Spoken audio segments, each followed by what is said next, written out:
So it's a production looking into the origins of how Emmeline became the militant activist, the leader of the suffragette movement, really the influence as a personal perspective on it all. You know, the legacy of Emmeline is, I think, as one of the strong female leaders in the world, as somebody who represented the values of women's rights, an icon for people who want leaders. You want to look after somebody, you want to have a role model. So Emmeline provides that, somebody who more than 100 years ago was fighting for women to be treated as equal, the sense that nothing would change without actually you're putting your foot down and saying enough is enough, and that sense of needing to disrupt the system, that wasn't going to be easy, that it required determination, that it required perseverance and courage. So attributes and values that I think people admire today. Well, there was something about Manchester, wasn't there, that bred so many radical ideas over time, throughout time. Peterloo Massacre, many individual people of note who had views that challenged the establishment. So I think together it fostered a sense that things needn't be always in the same way, that the hierarchies in society, that the structures of wealth and entitlement really needed to be challenged. And the suffragette movement fits in beautifully within those ideas of, why does it always have to be like this, and can't we reimagine the world slightly differently?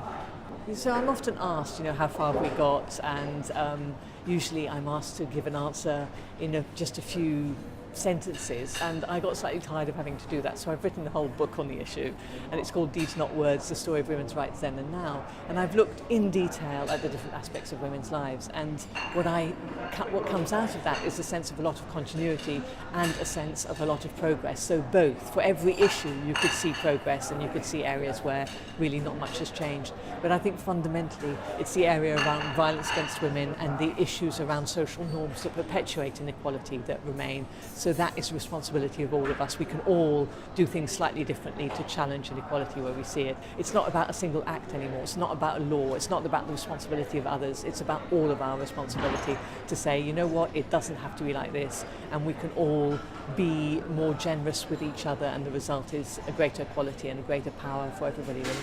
Yeah, so the centenary is a wonderful moment to do that looking back and, what now what.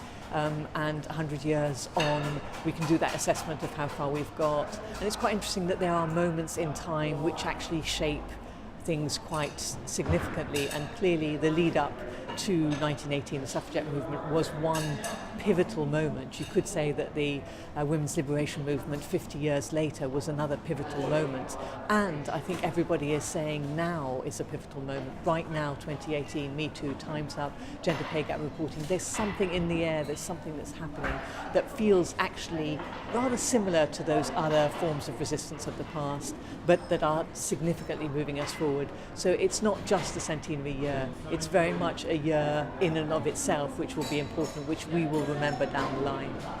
Yeah, so I think just that, the responsibility of women is to remember, to acknowledge, to celebrate, to appreciate, to value those people that came before us and that achieved so much, that opened so many doors. But what they would be saying, those activists, those campaigners of old, what they would be saying is, that's all very well, we appreciate it, but get on with the job, there's still so much to be done. There's so much that's interesting within the suffragette movement. There's so many characters, there's so many issues. It's such a complicated story that I think within all of that political language and attention, now and again it's useful to step back and just look at the person. Just look at how one significant leader emerges, what the factors are, and that kind of more reflective personal account is really interesting because it shapes that political sphere, it shapes the larger story, but also because it's always fascinating. We're always interested in people, aren't we? There's something very humane about that. So I think the personal story is really interesting for that reason as well.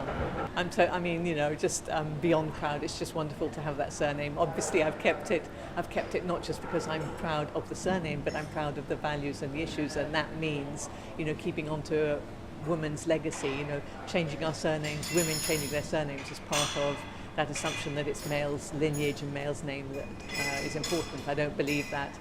I don't think Emmeline or Sylvia or the others would have wanted me to change my name. So, I'm really proud of her, I'm proud of the movement, and more than that, I'm proud of being able to continue the legacy, because when people meet me and they realise the personal connection, I think it does encourage a sense of questioning where we're at and wanting to do more in the future. So if I can continue the drumbeat, then I'm doing them a service, I'm doing myself a service.